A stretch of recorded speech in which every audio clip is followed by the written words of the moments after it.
You ask Tiger to solve. This deals with linear equations with one unknown.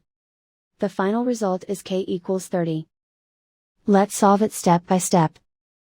Group all constants on the right side of the equation. Subtract 10 from both sides. Group like terms. Simplify the arithmetic.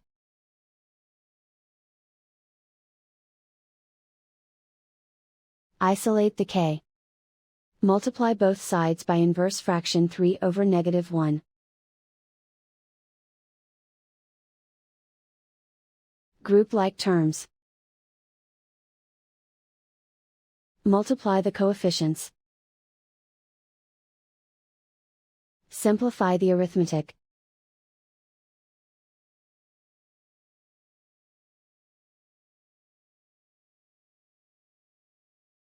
And so the final result is k equals 30.